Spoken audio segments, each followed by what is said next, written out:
Hello, everyone. My name is Christina, and in this podcast, I'd like to talk about the meaning of pain and suffering and how I changed my attitude towards them. To start off, one day I suddenly got triggered by one of my good old triggers, which is money. And when I was younger, I used to worry about money all the time. No matter how much money I made, it seemed never enough. I worked many hours, I had many clients, and it seemed that if I stopped working even for a day, everything would fall apart. When things didn't go well, I was so anxious. I couldn't sleep all night.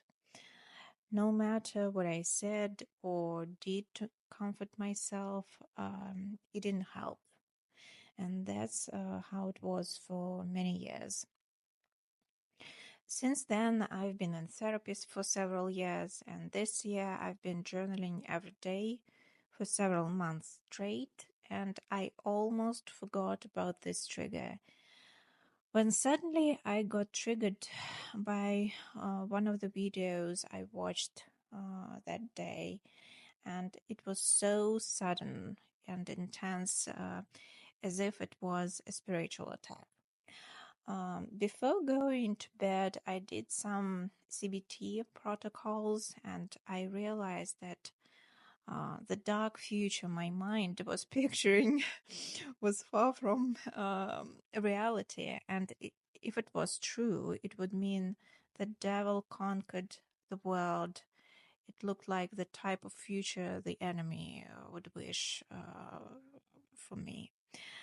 And with that vision, I didn't want to do anything. And this is what awaits me. What's the point of trying, right?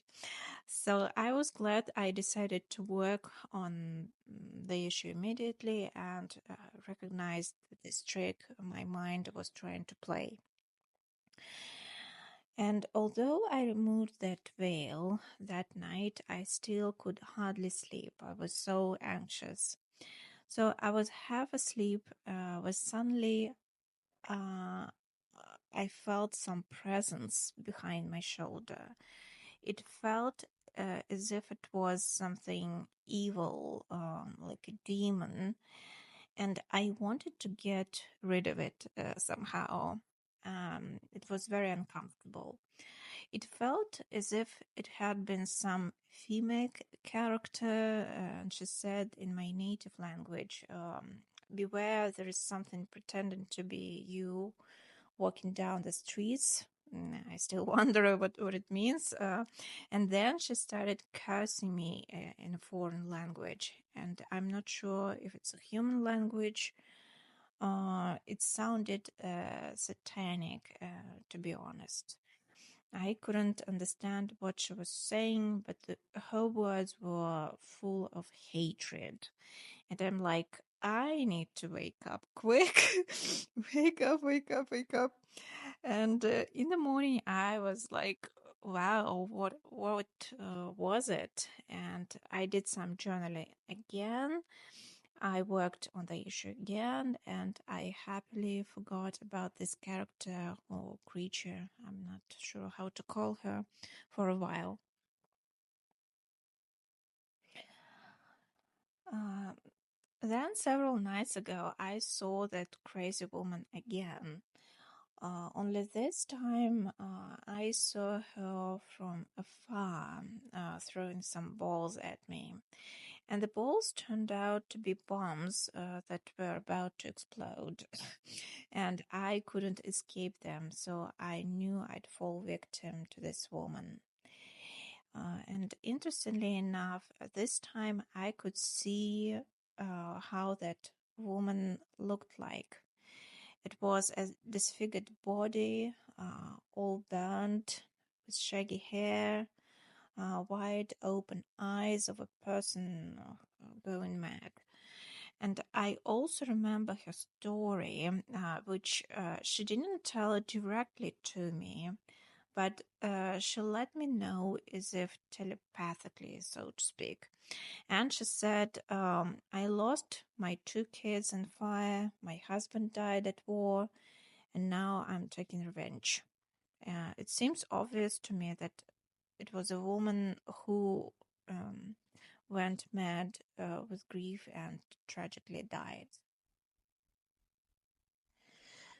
When I woke up, I kept thinking about this woman. Whatever it is, my subconscious or real demon, I knew if it keeps coming back to me, it definitely means something. And so I thought, okay, this woman was mad with grief. Whatever happened to her wasn't her fault. She had every reason to feel that way. And it's natural that she wanted everyone around her to suffer because it's a natural outlet for her excruciating pain. And it's not like she's particularly after me, I think. It just happened that I was on her way. So I started to pray for this woman, and I said, God, I know she doesn't deserve it, but please soothe her pain, give her a moment of relief. I know you can do it. Please forgive her, even though she has no right to ask for forgiveness. And in response, I heard, Christina, now I cannot forgive her, even though it wasn't her fault. In that moment of pain, she didn't call me. In fact, she cursed me and she refused me. She was mad at me. I couldn't help her, even if I wanted to. Besides, she's going to be held accountable for what she did after that.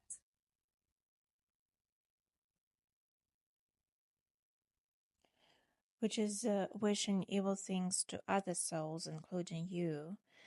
Uh, that wasn't necessary and it was intentional. You belong to me, and if she's throwing balls at you, it means she's throwing balls at me.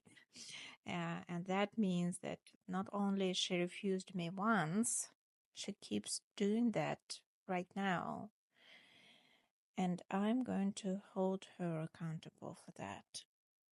Now, what's also interesting is that when I got this message, I heard the church bells ringing, so I knew I could trust this message. So I'm sitting, meditating on this message, and I'm thinking, like, okay, God, what if something similar happens to me? I know that I'm living my life with your presence, but I know that as a body, as flesh, I'm weak and I cannot guarantee that I can handle such pain with grace. Imagine getting burned alive and pain is so intense that I might be cursing God too.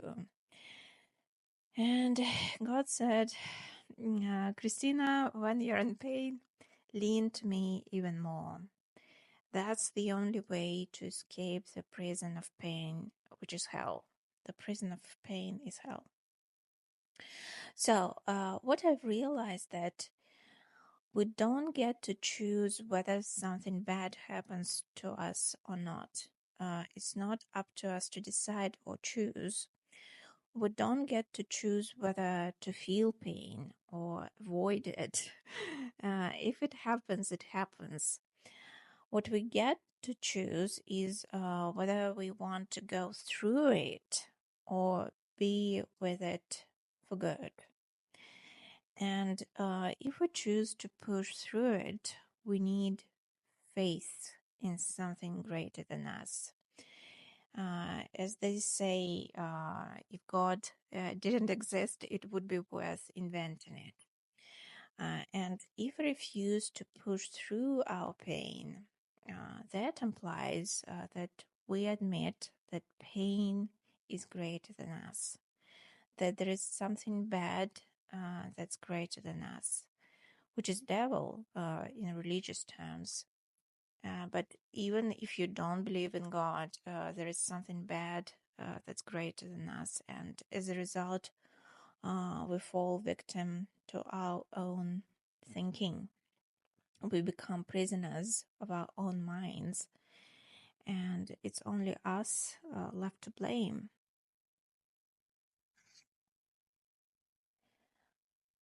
Our thoughts is our area of responsibility. We have very little influence in this world if you think about it. We can only be responsible for our own thoughts and reactions. And you don't get to manage this world. You don't get to manage other people. God said, leave that all to me. And the therapist will say, you cannot change other people. What do you feel about it? And if we fail to do that small thing, which is our thinking, there is no one to save us. Our thinking is our area of responsibility. When we attribute our thoughts to something external, when we say, for example, I think and feel this and that because X, Y, and Z happened, this means we deny our responsibility and allocate our power to something else. We lose our power and voluntarily give it to something else. It's a power flip, so to speak. Instead of us holding power over something external, it starts holding power over us. And it says what we're supposed to think, to feel, and what to do. As they say, if devil did exist, it would be worth inventing it. And what's worse, we gave that power ourselves. That's why devil says to God, hey, what do you want? These guys came to me. I didn't force them. I didn't stalk them. They made that choice themselves. And God knows that. So pay attention to your own thoughts, write them down. And because that's where your power rests. So push through your pain if you're in pain and lean to God even more.